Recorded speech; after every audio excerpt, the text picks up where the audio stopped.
This is the Town of Washington Historical Society meeting, not the Dutchess County Historical Society meeting, as I previously stated.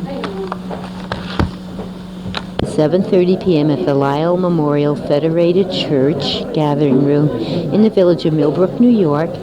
And our guest speaker tonight is Aine Met-Allen, and he is going to talk about the humble pathways of the Algonquin. The guest speaker is Pritchard, and he will bring us the story of the Algonquin people, a culture that once flourished which is now the Hudson Valley. So wonderful turnout. Before we step into it, I just want to say that we are going back in time tonight, way back in time, further than we typically do, I think, during these evening meetings. And you have to imagine the boundaries of the village of Millbrook have disappeared, and the Thorn Building is not there yet, and the Tribute Gardens doesn't exist, which anchors our village at this point. The railroad hasn't yet come through, and even all the mills along the east branch of the Wappingers aren't there yet. What we do see are, just imagine the landscape, mixed woodlands and streams and major tributaries, Wappinger in particular, wet meadows, and we see routes going through this area. They go north, they go south, they go east and west from here. They're major routes that are being used. And we also see a culture of people living in this area. These people are belonging to the Algonquin Nation, and probably in this area they're Wappinger Indians. That's what we're going to learn more about tonight. But they have a very rich life of language and customs and spirituality. They have terrific abilities at diplomacy, and their expertise in trade occurring along these routes. And now we can jump to the present time. Every day we trace these paths that were once walked by those Native Americans, and they're no longer visible to us, but we, I think, are most of the time unaware of the impact that they left in our lives and the blueprint, really, that was laid down before us on the routes and the place names that we might often say sounds like, it's a Native American name, but I don't know the history behind that at all. Terrific. And also the legends. These people lived in the same scenic Hudson Valley that we live in, a very rich area. We know that from our own living here. But they had legends, and they lived to the mountains and to the great waterways, and they had their legends and the history and the culture within the Hudson Valley also. So with that in mind, I'd like to introduce Edwin Pritchard, who I'm very excited to welcome here. He is of Micmac descent himself, which is of the Algonquin Nation, and he teaches Native American Studies at Marist College. And let's see, we have a whole list. He's a man of many talents. He doesn't want to go into that too much, but also he's a founder and director of the Algonquin Center for Algonquin Culture. Yes, okay. Which I hope he tells us more about tonight. If you will.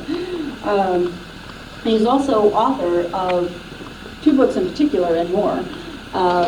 His most recent is Native New Yorkers, which is a terrific book, which I hope you'll all take a look at tonight. And they are both on sale here, the 2 books that we have in the bookstore. And also, I just found out 2 weekends ago that he put on, just 2 weekends ago, he put on a one-man play, a monologue, called The 11,000-Year-Old Man, over in Kingston. So, a lot of old jokes. So, Right. Evan Pritchard.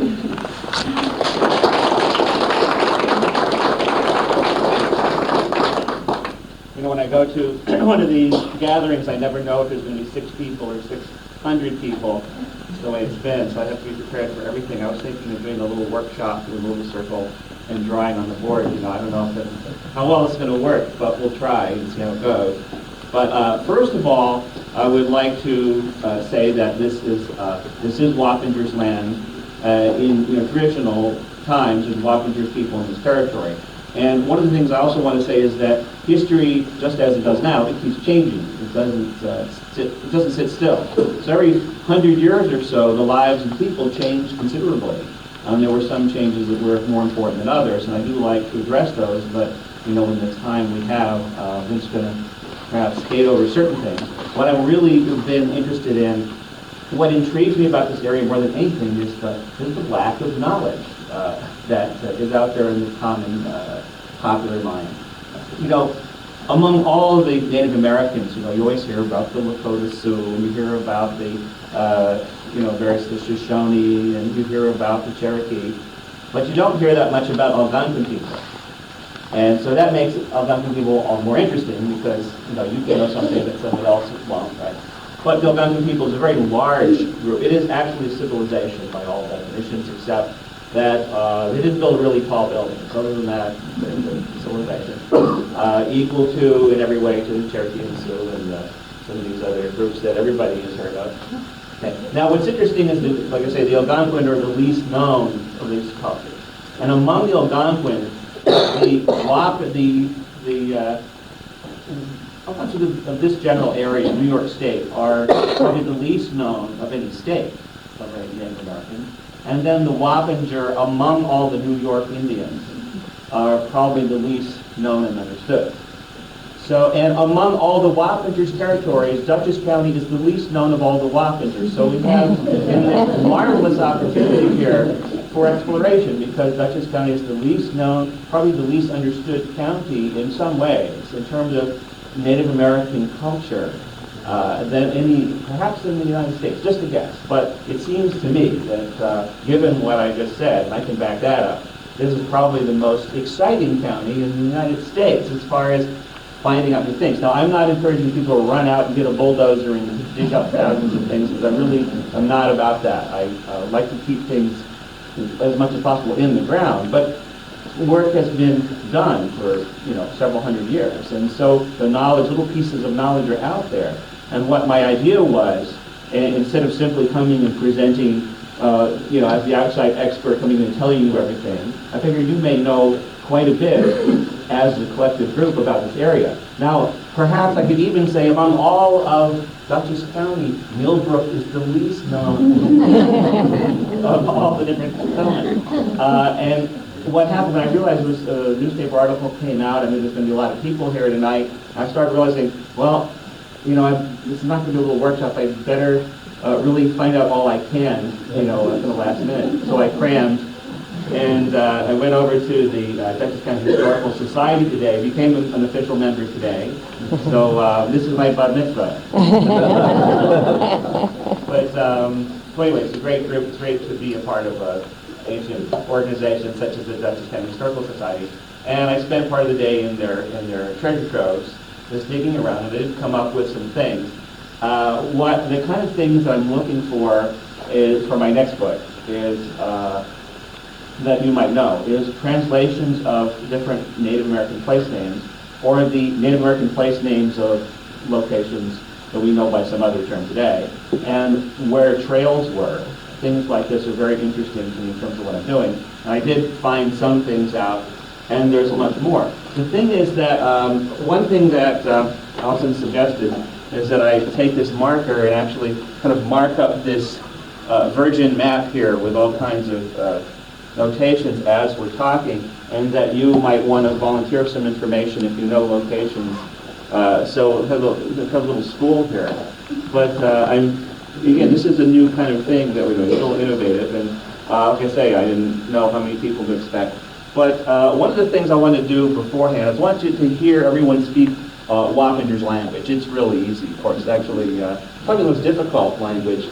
It is different than any other Algonquin languages that are not adjacent to it. It is we have in the north, I don't have my big map today, but Algonquin culture goes from the Arctic Circle down to Cape Hatteras and all the way over to the Rockies and actually to the Pacific Ocean. And it's a very large and diverse group, and it's always been diverse.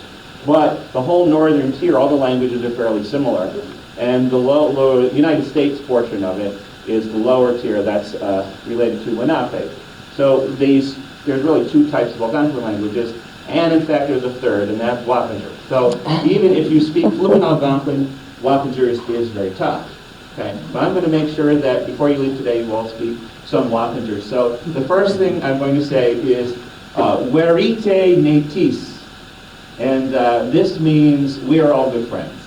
And it's a good thing to throw in at parties, you know, and like one of your parties, you can say, Werite, you can repeat it. See, in Algonquin, you can repeat things that makes them more emphatic. You can say, Werite, Werite, Netis, Netis, which means we are very, very good friends. So that's always useful, especially when you're getting in trouble with somebody. You can throw this and the Wappingers people, who still do exist, by the way, and a friend of mine is here today. My friend Sybil is here has direct Wappinger ancestry. I always appreciate Sybil coming and bringing Wappinger's presence. But I won't ask you to come up to give a speech today, if you don't mind, because there's a little story to come. But would you like to come up and teach Wappinger? Okay, let's all say this. Werite, Werite, Netis, Netis. Okay, now welcome.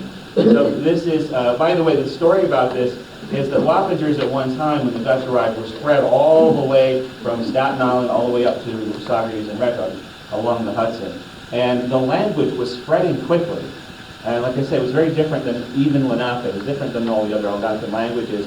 It had elements of Mohican and Lenape and this new type of language. Okay. So one of the first, actually the first Dutch farmer colonist was David de Vries, and he was trying to negotiate with Wappinger's chief for some land on Staten Island. It seems far away, but it's how big this group was.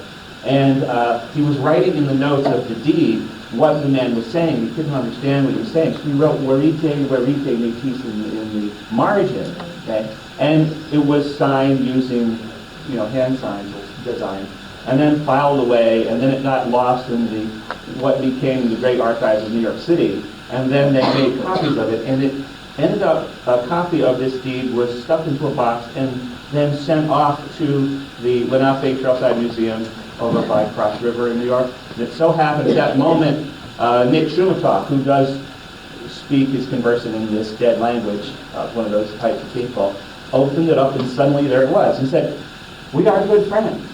And what happened, sadly though, is that important message was lost for 400 years, and no one knew what was being said. So this is why it's important. We can bring this language back. Another thing that I learned recently from David de Vries, who's been dead now for 300 years, is Maruwit Rankantin. That's a little, see, you go more advanced as we go along. It gets tougher. Okay. Maruwit Rankantin, he learned from a chief in the Wappingers. It means, let us make peace together. So it's a good thing to learn if you're ever a chief. You can say, Maruwit Rankantin. Right? I'll hear you say that. Maruwit Rankantin. Very good. Okay, it's not every day that you get a whole tribe of people speaking the Wappingers language. Now, it may be surprising, but one thing that I'm at this point very sure of is that a lot of what makes Wappingers different from all the other Algonquins is that a large group of Caribbeans came up about 1300, and they were chasing the whales. There's a current that goes right up the Atlantic coast from Puerto Rico and Santo Domingo, and most of the people were apparently from Santo Domingo. And there were very few references, but just a few. When Chief Adrian Block, actually Captain Adrian Block, crashed in Manhattan, he had with him, as it turns out, a Santo Domingo Dominican native with him. And when he left and built a fort, he left the fort in the hands of this Dominican, from Santo Domingo, to deal with the Indians, because apparently they already spoke a similar language. Okay. Okay, this is yet one of many clues that this whole Wappingers and Canarsie Indian complex was all very much familiar with these Caribbean languages. Now, if you're chasing whales and you live on whales, you know they migrate. So in the summertime, they'll be in the north, in the winter they go south. If you hang on them, you're going to follow them when they go north in the summer. So they came up here. And the Wappingers people, in their language, there's many words that, in the deeds and names of chiefs, for example, they're in trade language. They're like Taino word, Taino Indian word, and then Spanish word, Taino word, Spanish word. And this is how they communicated. And so there's many examples of this. But you won't see this in books, not yet. But, this is things that I'm researching. So your Wappingers people who were here were a little different than their Algonquin neighbors. And very sophisticated. They had, for the ocean-going vessels, they had canoes that were just like the Caribbean dugout canoes, large, huge dugout canoes. Okay, so when they came into this area, there were Lenape people in this entire region and Mohican type of people, Mohican being, I believe, the older culture. And they came in about, I say, 1300 and pretty much took over and developed these, large villages and different roadways. And mostly along streams. And of course, Wappingers Creek is a system of creeks, and they all live, you can pretty much guess that they live all along the creeks. So, and we're not far from those creeks here. Now, one of the things that I want to show you, I've been working on this, and this map was provided to me by Allison, and I know you can't really see this, but this is a very close-up map of Millbrook. And here's Millbrook here, here's 44, and then it connects over here with 343, and it seems that this is actually one path. Now, they, of course, you know how they do with the numbers, they screw up the numbers, but 44, 343, and it goes through this pass here, and this is, Mutton Hollow, no, that's up here. Butts Hollow is up that way. There was a path there, but there's really not too many ways to get through this path. So we know the road went through. So this was an east-west path, as far as I can tell. This was one path. Now I'm also sure that 82 was a native path, but only where what we today call 82, moved. But Front Street apparently was part of this north-south trail, and then this Valley Farm Road was a continuation of that trail and connects all the way up to Pine Plains where it catches 82, right before Pine Plains, and then 82 continues on north. So we're talking about a very long north-south trail, but part of it is now back roads. I mean, Front Street, you don't think it was a major highway, and then Valley Farm Road is not exactly New York State Thruway. But this was the thruway, a thruway, several hundred years ago. This 82 was this important road. Now 82 goes down to Fishkill, and there it forks with 52. Now 52 isn't part of this county, but 52 also was a trail that went from the Atlantic Ocean through Connecticut through Route 7. I'm sure you all know this is Danbury. Before it goes to Denver, it cuts and becomes 52, and cuts across through Beacon, and then across the river right at where Beacon.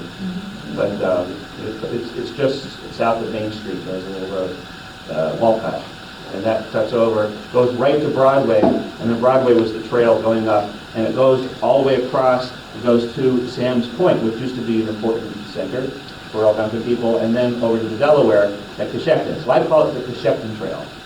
Okay, so we're 52. The reason I'm telling you this, okay, why is he telling me this? Well, between 52 and 82 branch off right there in Fishkill near the A&P. Now the A&P wasn't there, but if you probably, like a couple people of you, because you're historians, know there's a rock there where the two roads split. Anybody, besides David Creek, anybody know what's there? There's a rock there. Now, the thing is you can't park there, so most people never bother to go up and look. They think it's a rock. Why are they putting a rock in between where the two roads split? Well, it's very important. Okay, underneath that rock, and don't dig up the rock because I'll kill you, but underneath the rock is the great chief Daniel Minna. Okay, he died defending the United States, which was about to become his country, but he never made it. He was killed in action while mounting his horse. The Queen's raiders raided and killed him. And he currently may have known George Washington, but he had, as a chief, he'd gone into fighting for the Revolution, and he died way down in Cortlandt Park. But they brought him many miles across many hills, the story, all the way to that place where 52 and 82 split. And both of them were very important trails, as I hope that I described. Why would they go through that much trouble? Well, first of all, this is Wappinger's territory. It's the heart of Wappinger's territory, this is Wappingers. And also there's a tradition where any great orator is buried at crossroads. And this is actually mentioned in my book. And a lot of the great crossroads have trees there. Well, why trees? Well, they're oak trees. Why oak trees? Because what they would do is when they bury the man or woman, and they weren't that picky, the student leaders could be women, it's not unusual. They're called sump squats, and they were the women's great chiefs. They would bury them wrapped in bark, and they would put an acorn inside their mouth. I don't want to get too graphic, but if you're under there for a while, that acorn will start to take root, grow, and it'll split as it comes out. Now, I won't explain why it splits, you can figure it out. And it comes out to a twin oak, usually. Now, this is a sign that there is a great orator underneath the ground there, Mary. Why? Because the orators used to speak at crossroads. Why? Because that's everybody would know where to go. They didn't have radios, they didn't have TVs, and they didn't even have cell phones. But they would know that at a certain day they could go to that crossroads, everybody knew where it was, and there would be, their orator would give a talk. Okay, and so when when man or woman passed away, they buried them there at the crossroads. So that's why they took Daniel Linham all that way and buried them there. Now you can park at the A&P, and if you're really in good shape and you're quick enough to dodge traffic, you can get to that rock. And if you look at the rock, there's a very nice plaque there, and I believe that it was put there by the either the Daughters of the American Revolution, one of these, or military-related group, because he was considered a war hero of the American side, as well as previously the Wappinger. So there's quite a bit of there's a flag there and a nice plaque, and that is Daniel the chief of the Wappingers. And in my book, Native New Yorkers, I have a whole section on the lineage of the Min family.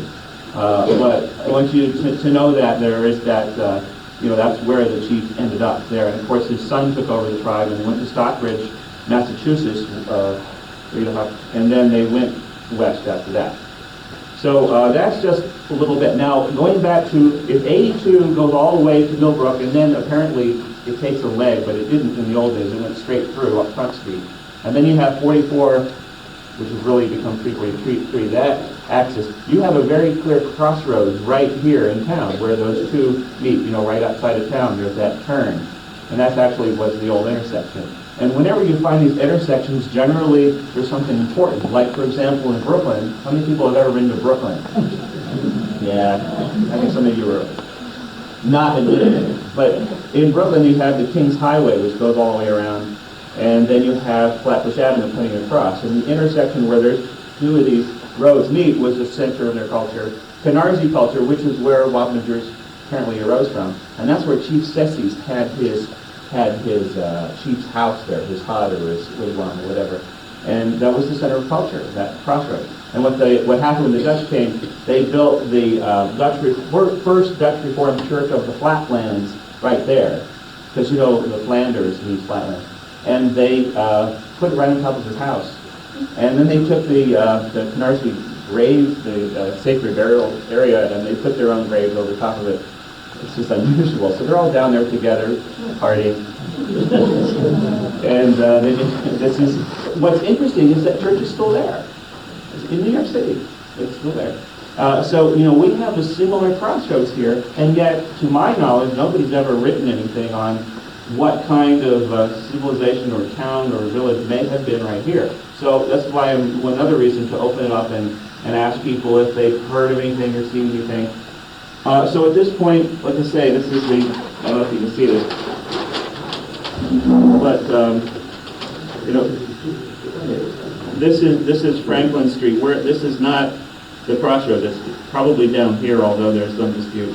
But this is the real 82, and it goes to Pine Plains. So let's talk about. We don't know, as far as I know, nobody has told me the name of Millbrook as it was in Native times. So I imagine it was a village here. But Pine Plains was Chicomico, And in 1740, when the Moravians arrived, I'm sure you know there were Moravians, the first missionary in the United States and Canada was right there. First Chicomico was there. And there was a village there before, okay, it was Chicomico. And in 1740, when the missionaries arrived, there were 16 large wigwams there with from 50 to 60 able-bodied men, which meant there were more men that didn't pass the inspection or whatever. And they also had the women and children. And usually, able-bodied men, when the colonists came to assess the size of native villages, what they were looking for was possible military threats. So they would count the number of men who could do battle. 50 or 60 means usually there's 4 times that many people there. So there were probably a village in Pine Plains, or 2 miles south of it, of about 200 people in 1740, which is very late for Wappingers' history. Wappingers started being killed off, frankly, in 1621. They started early, and were probably one of the first groups to disappear. There were battles and whatnot, and you read history about them. But they were driven away fairly early. And one of the nice things about hearing you say Wappingers is this is a language that's definitely not been commonly spoken since the Revolution. But anyway, Chicomico was this fairly large village, and 82, this new 82 that I'm describing to you, actually the old 82, goes right to that village. Okay. So what I have over here is I'm going to try to create with this, I don't know if you can all see this, but try to create a map. This one is at a kind of a scale that you might not be able to see. Now, you've heard of Stissing, right? Stissing Mountain, Stissing Lake. Okay. According to the colonial records, that used to be Teesing. Now, they don't translate it, but Teesing could mean a place of fire, but it's a mountain. So I'm going to see how this is a little bit experimental. It might not work. But let's see, here's Millbrook. So actually, here's Millbrook, here's Valley Farm Road. Okay, and then, 82, here's 82. This way, okay. And here's Stissing Mountain Road. So here's Stissing Mountain, and we call that Stissing. Okay, and then here's Pine Plains. Now, here's Thompson Pond, Stissing Lake. Well, here's the Wappingers Creek, and about here was the Chicomico village. Okay, and that's where the where the mission ended up. That's the north-south, and that continues. 82 goes all the way down.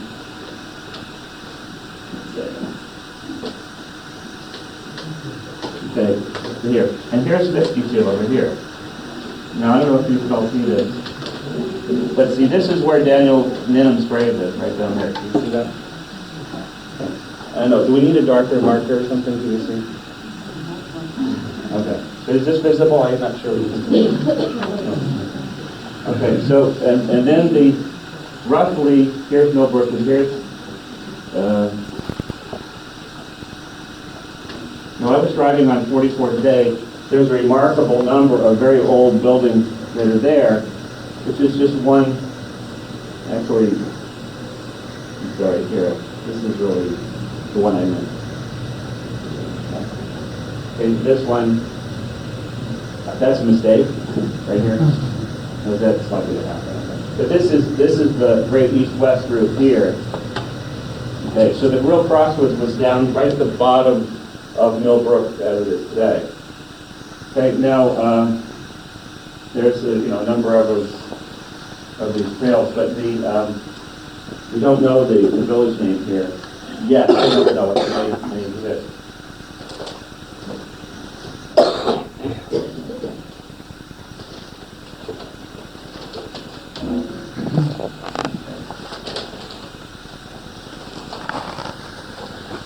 Okay, now the general area, this is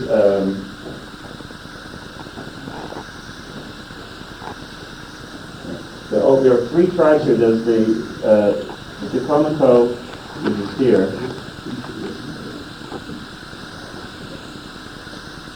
And the overall name was the Wagashtanak. I'll put that up here.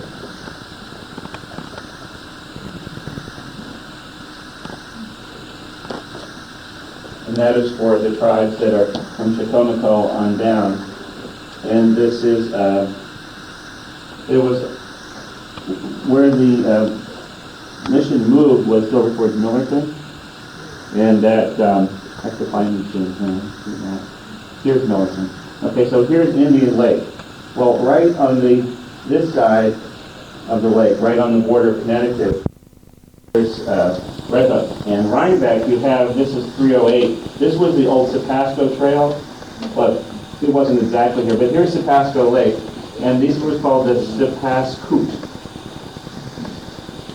And they were all over this area. They may have been Lenape. What's interesting is here's the city of Kingston. I'd like to talk about this point. This map doesn't show it. But you see where this trail goes right down to the water at Rhinecliff, right? Well, across here is Kingston Point, and this trail goes here. And this is the beginning of the Great Minisink Trail. So in a sense, this Sapasco Trail is an extension of the Great Minisink Trail, which goes to the Delaware River. And I'll mark that. Okay, now, many of you know that Route 9 here, Route 9 is a major trail which is called the Mohican Trail, and it goes to Montreal. Now, I always like to ask people, who built Route 9? That's the children. Who built Route 9? When they give various answers. And they say, well, the Native Americans, that's the best answer, almost. And then I say, well, actually, the deer made that trail thousands of years ago.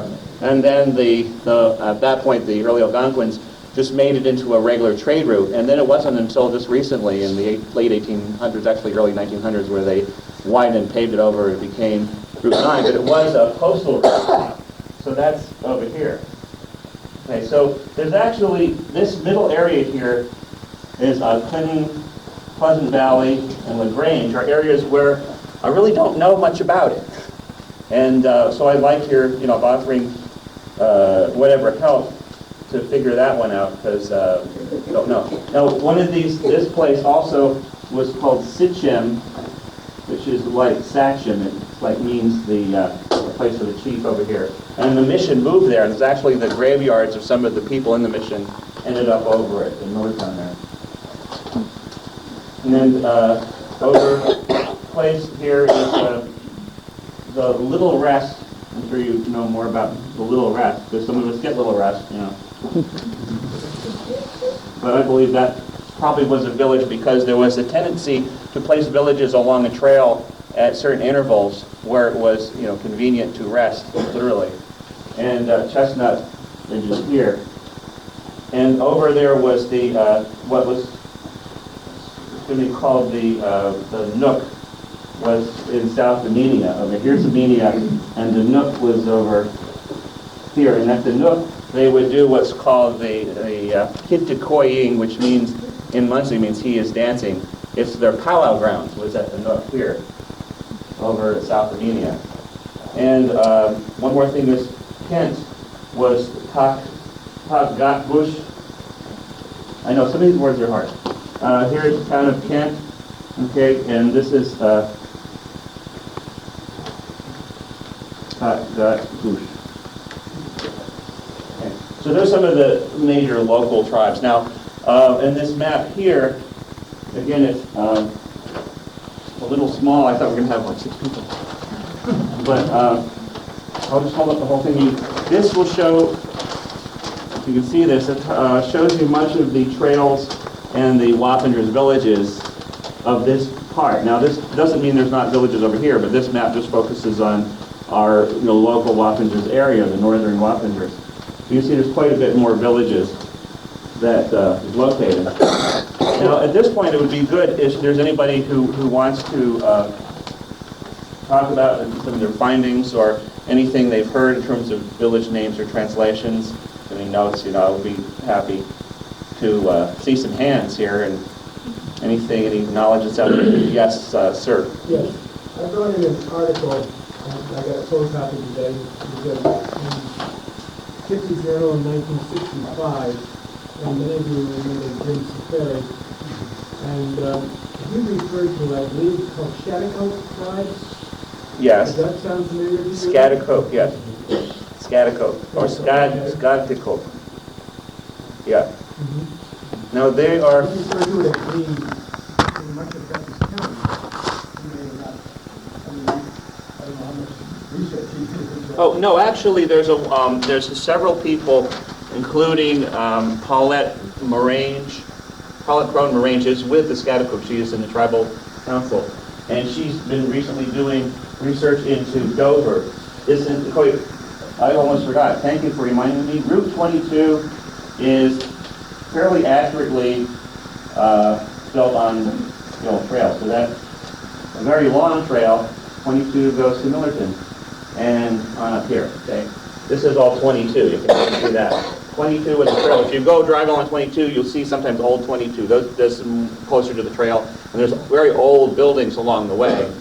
And because the colonists first came in, they were too busy to actually build roads. They used Native American trails almost in all cases up till a certain time period, because it varies according to location. But this entire area here would be Schaghticoke, and there's different ways to spell Schaghticoke. But this would be their home area, the Kent on the Connecticut side, and the whole eastern half of Dover is all Schaghticoke territory. Okay. So I'm glad you brought that up. So that's helpful. And I just learned that, by the way, so I'm really happy to share that. Do you have any other things you could add? Well, only locally, Washington Hollow is where I was born and brought up. And, Right. I did bring some artifacts and were found on the family farm that I grew up on. No, where is that? Where on the map? What road would that be? It's about a mile southeast of Washington Hollow, junction of 44 to 82, in the very western portion of town, Washington. 2K headquarters. I'm looking. You know what road that would be? Right on the edge of Pleasant Valley. 44 and 84. Oh, here. Okay, I see it. Washington Hollow. Okay, I'm going to put a circle there. Okay. There's a rock outcrop near there on South Road that my two sisters and I used to go up to once in a while. The name of the place was Indian Overlook Rock. Uh-huh. Yes, that's only about a mile from my home, and I've been there many times as a child. And there's a cave there. Okay. Also in that article that I had over on the board, we showed a picture of it. Now, where, in relation to this spot, would that cave be? It's, I'd say, approximately maybe 3/4 of a mile southeast of the center of Washington Hollow. So down here near the Taconic? Intersection of Carroll and South Road. I don't know what's marked on the map there. You know where Innisfree is? I don't see South Road. I see Terrell. Yeah. Okay. Yeah. There's Hereford State Forest. No, it'll be farther north. Okay. Industry Gardens. They're farther north, yes. Okay, about here. So I'm going to put caves here. Now, when you talk about caves are very important. Now, remember I said that the Tabasco Trail is 308. It goes right down to Rhine Cliff and goes to the Hudson. If you cross the Hudson in your canoe, then you get out on the point there, and there's the beach. Okay? Now, if you go up the hill, it's Ponkaki Street. Well, Ponkaki originally referred to the beach. It means the place of biting bugs. It's true. And a lot of place names that are in the old Lenape territory are called Ponky something. For example, Fort Punkytown in Brooklyn, right on Atlantic Avenue. Anybody really into George Washington obsessively knows that he watched the burning of Manhattan from Fort Punkytown, which was the Lenape fort. And that means, basically, the Punkytown means a village of biting bugs, which means it's a flea bed hotel. And that's where George Washington stayed. Now, Ponkaki, the haki means land of, and Punky is the biting bugs. And that was that beach there where the point comes out. And the hill was where they buried people and some villages up there. So Ponkaki Street in Kingston is a Lenape word. It means what it meant then. So that continues that trail. Okay, so there was something else I was going to say about Kingston. And now, oh, the caves. We're talking about, has anyone been to Connolly Caves or Connelly Caves, or some people say? They're right on the Rhinedout across from Kingston, facing the old Rhinedout historic district. Anybody know where Towpath Island is? It's right in the middle of Rhinedout Creek. Well, there's these caves there, and those caves have been there, of course, for millions of years. But it's interesting. The caves are important to the Lenape because in 5000 BC, which is going back a bit, even for some of you, 5000 BC was where a certain time period Peck and Groove technology was developed. And, this was like the transistor revolution in 1949 we have here. Peck and Groove technology allowed movement like never before. In the old days, you had to have rhyolite and flint, jasper, and certain kind of nappable materials, as you collectors know, in order to make these tools. Well, what happened was at a certain point, some adolescent scientists figured out how to make tools without using jasper, flint, or rhyolite, or flint, which are harder to find. Peck and Groove, you just peck at it, and then you chisel away, and you can create a tool out of an old rock anywhere. That makes you very mobile. So about 5000 BC, there was this large population boom and migration all over, and people came up here. And it's about that time they were really living in caves and rock shelters. And, not to denigrate them and not to call them cavemen, these are actually very viable places to live. You're air conditioned in the summer and warm in the winter. You just have to get rid of the bears. And you can live there very comfortably. Now, any place where there's a good cave, you're going to have any intelligent Native American who's going to want to live there. Okay? And there was no aspersions cast on cave dwelling there. So people did that. Now, the phenomenon that happens is that going fast forward another 5,000 years gets you to about the year 1.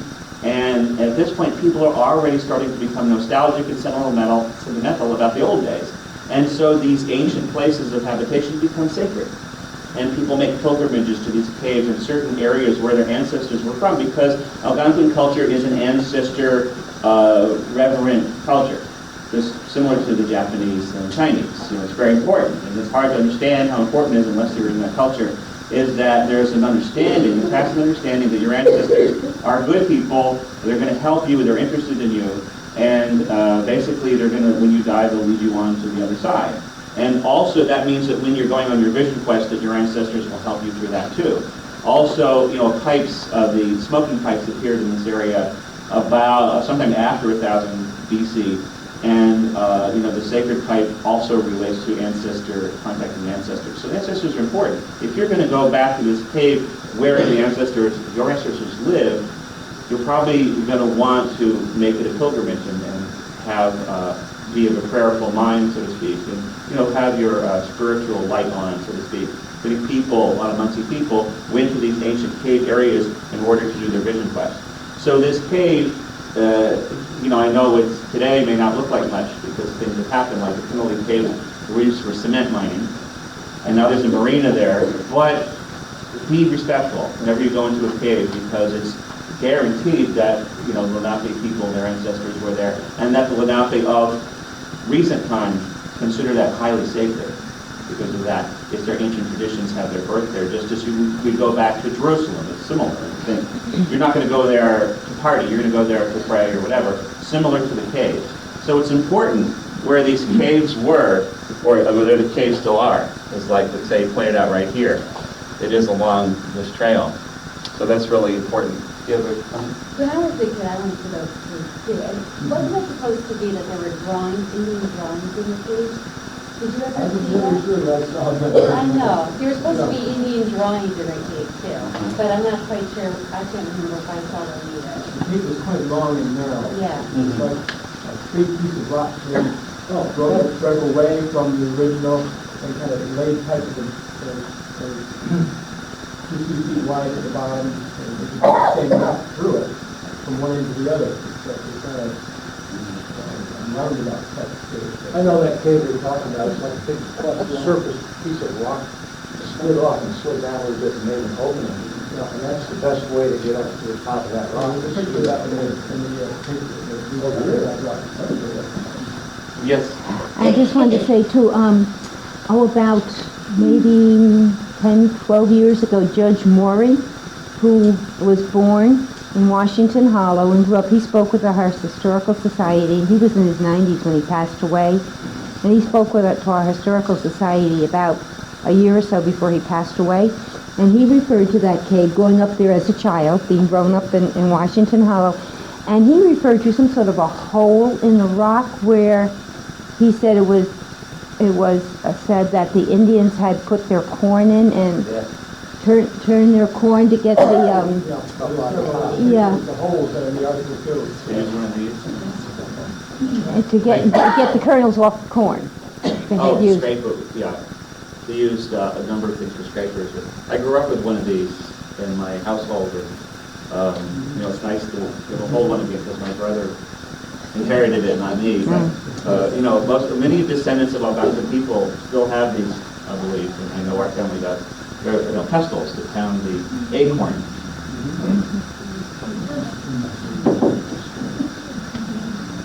And the diet changed as they changed in different cultures over centuries. The diet changed too, according to what was available. The frame arrowhead down by Rail Mill. By where? Near Rail Mill on the corner of town 50 and Town of Lagrange. Okay. That would be over here. Do you know what road? Near what road? On the corner of Vassar Road, 376 on the town. Corner of Town Lagrange, below. Town Lagrange, Town of Hist. Okay. Up higher. Okay, here's 376. Okay. No, 376 is here, and here's the creek. It's Wappinger Creek. That's the Wappinger Street, right. Yeah. And Okay. Rail Mills is right there? Right. Yes. They were all found on Staten Hill Road and on 376 on Torrance. Okay, where the turn look for? Okay, well, I see 376 and Wappinger Creek, so we'll do that for now. Okay, so this was the arrowheads? Okay. So yeah, that's closer to where the Wappinger's Creek and the central, here's Wappinger's Falls, of course, is a central place, and where 9D meets with, here's 9 and 9D. This was one of the main areas. They didn't live right on the falls because it was said that the noise of the falls was so loud that they couldn't have heard somebody, coming if there was an attack or something. So they lived up the hill, kind of where 9D and 9 come close. But yeah, 376 parts of it were a trail, and I'm not sure if that area was or not. I think it was a trail. Yes, sir? In Clifford's book, both on the 9 partners patents. Yeah. It was both on all of the patents there. Right. Anyway, he lists the patentees, but he also lists the Indians that signed off Yes. on that patent. And I have that page right here. Yeah, it was very interesting to me. It was intriguing because now there was a name, a specific name, Right. identifying someone who lived in this area. It wasn't a relatively narrow patent, so therefore, Yes. the chances are good that a couple of those guys, they probably tried to get a good representation of the Indians, so they went throughout the whole patent. Some of them probably was right here, maybe on Valley Farm Road that you mentioned where I live. Oh, where you live on Valley Farm? Great. Well, it's a great view out there, right? That's what I've heard. It's a great view. Pardon me? There's a great view out there, right? Okay. No, actually, yeah, I was reading that today, and I have a copy of it with me, of that page, because it's a lot of Native American names, but the actual descriptions are very hard to figure out because of the way they did it. But over in the town of Northeast is Wamunting. This is all from that page. A location called Wamunting, and north of that is the Tooth Mountain place called Weepating, and that is in Ancram, like south of Ancram there, near north of Pine Plains. And then there's basically those are the ones that I was sure about, and there were several others, and mentions of Wassaic, by the way, of course. Okay, so yeah, I did read that. That's a very interesting page. I know exactly, which one you're talking about. And so, we look for those little clues. Yes? Between Route 44 and 343, where Little Rest is, 343, Yes. there's a hill called Tower Hill. Right. And when my family, Martinez and Conrad's family too, we all descend from someone back then, came in the 1790s. The story came down that there was an Indian orchard there, that there were big round impressions in the ground that they decided were Indian wigwams. Mm-hmm. So this would have been their Butts Hollow Road Yes. on the west side, north side of Butts Hollow Road. And so they're, whether they lived there year-round or just came, whether they were seasonal, I'm not sure.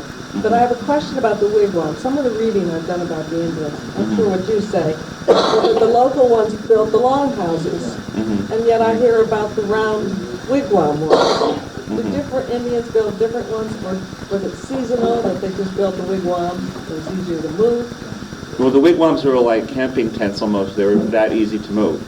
But the longhouses were the main structures used by the Wappingers and the Mohicans, and also more and more the Muncies, and some of them were rather large. Most Algonquins, again, don't use longhouses. Most Algonquins generally just use wigwams. Okay, so that's one of the things that makes the Lenape culture different than the northern, or what's called the Bear people up north. You follow that? So the longhouses were used around here, and the wigwams also. And again, wigwams were individual, fairly small houses for people on the move, and the longhouses could hold 12 families living together, because they had 16 in Chicomico at Pine Plains. They had 16 of these structures, but they had 400 people. So that's how many people in the one of these large structures. Yes, sir. In the general area of Town Hill Road, I don't know if there's any significance to it, there's a series of stones planted vertically in the ground, maybe 15 feet high, so maybe there's 20 of them.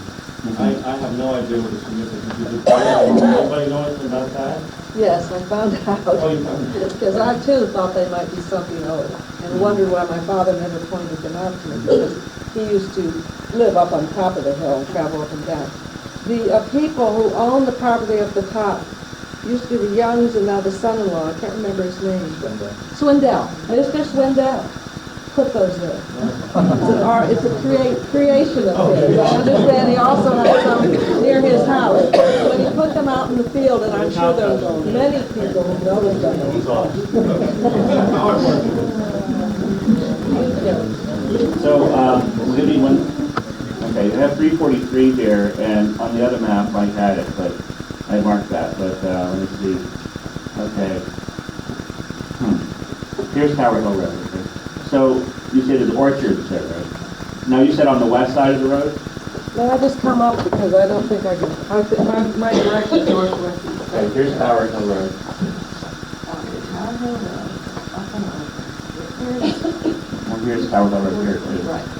This is where the farm is, and the description I give it is down With the three circles. here.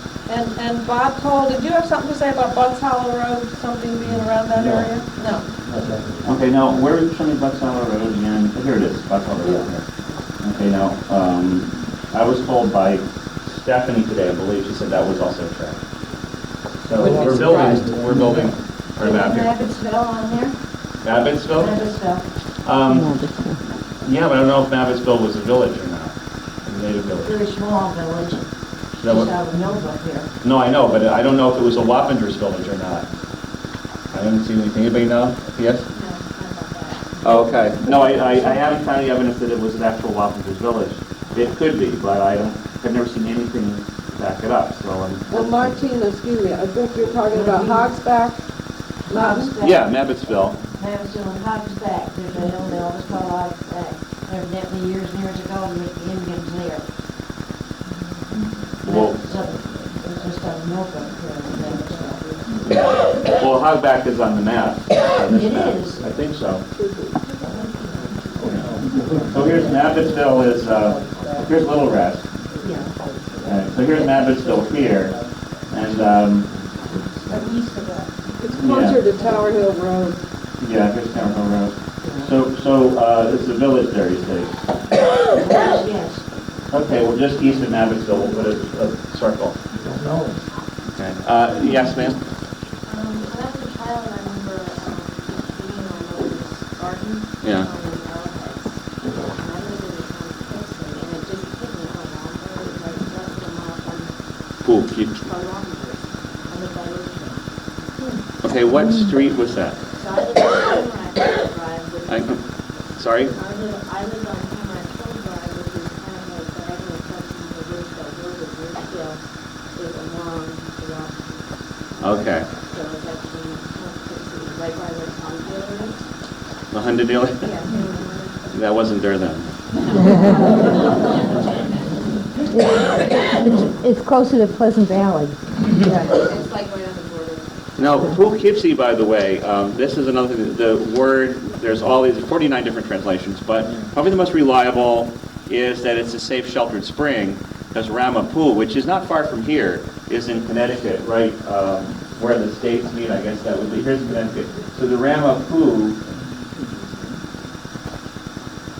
means a slanted rock, that Poo. And so apparently that rock, there was a rock that sheltered a spring, and we believe that it was Spratt Park. You know where Spratt Park is, apparently? And there seems to be a movement to perhaps restore that and to, you know, within a park, but to maybe have some designation there to say that's where Poughkeepsie was named, because I, you know, believe it was named after that place in Spratt Park, and people could go there perhaps and get a little education, as well as a nice place to visit. So that's, you know, in that general area. I mean, Poughkeepsie was a, you know, Native American Wappinger settlement. The name goes back farther. Now, one of the things, you know how in this country we have places like Westchester, which that actually used to say something that in the old English language, you know, it means, you know, whatever, a borough or whatever that's west of something else.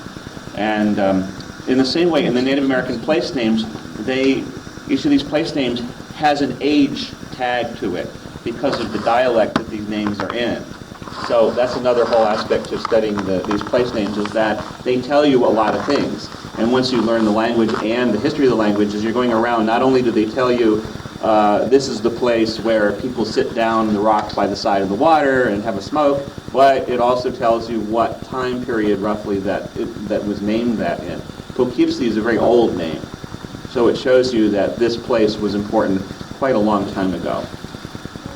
Yes. I have relatives who live over in High Backville, and whenever we go over, it's like we're going to Walrus and never think. I'm just wondering about, are these also Algonquin, are they? Oh, yes. That's a whole other evening lecture. I have, no, they are. Oh yeah, it's in the book. But I'm doing a book on trails in these geographical locations, and that's the Mini Sink Trail is Route 209. It's one of the greatest trails in the world, really. And I have a slideshow where I have about 200 slides, and I go through, and it's mostly place name signs. So you look at the signs, and then you see the surroundings, and all the signs, sometimes they're in English, but they all refer to Native American phenomenon or were places where important things happened for the Muncies. That area is all Munsee territory, and there were 5 Munsee tribes there, 5 different Munsees, and Esopus Munsees even. It breaks down. There's a very, very large area. So all along Route 209, all the way to Port Jervis, and then actually down into New Jersey, every few feet is a important historical site. So you're walking on history, and I'll tell you a story. They're still there. You know, the Munsee are still there, but they don't tell you unless you already know. So I take people on tours of the Mini Sink Trail. And this one group, special group, I decided to take them to this diner. It was right on the trail because it was convenient, whatever. And it's right across from the old fireplace that's sitting there in the middle of the field in Carhansen, and where was it? You know, Carhansen. So we're sitting there, and the waitress comes up, and I look at her, and I said, "Oh my gosh, she's Munsee," because I can tell, you know. I spent a lot of time with Munsee people, and so I was kind of whispering to them. She's Munsee. I was very nervous because Munsee people tend to be, you know, the more pure-blooded Munsee tend to be very shy. You know, they tend to not want to make a big display. So I just whispered to my friends that were on this tour, and so she came back, and my friend blurted out, "Are you Munsee?" And I went red. I mean, my face is red. And she said that she was Munsee, that her mother's father's brother was Munsee, and then she left. And but she said, "Well, I'm not really from here. I'm from Awarsing." Well, Awarsing is 50 feet away. So when she left, my friend said, "Well, that was very interesting. How did you know she was Munsee?" First of all, I said, "Well, you know, you see a lot of Munsees, you pick them out." But the second thing was, he said, "Why did she tell you, why did she say that she was, you know, her mother's father's brother? You know, why not just say her grandfather's brother or her great uncle? I said, well, I mean, if you're Algonquin, you would know the answer to that because, you know, the lineage is through the mother's side, and specifically, you know, the mother's father is the clan system. She's still thinking clan system. This was last year, you know. And they said, so that means she's more Muncie than if it was her father's brother's whatever, because it's not through the father, it's through the mother. And then they said, well, why did she make this distinction and a very big deal out of not being from Kerhonkson, being from Wawarsing, even though it's 50 feet away? And I said, well, if you're Algonquin, you would know that Wawarsing was a different district. You know, and so the Kerhonksons are on this side of that line, and the Wawarsing's a different side of that line. And so if you're Algonquin, you know this is a big, you know, it's not exactly a different dialect, but it's a pretty significant difference. Different type of Esopus Muncie, you see. So she obviously was very aware of all these distinctions. So, you know, the many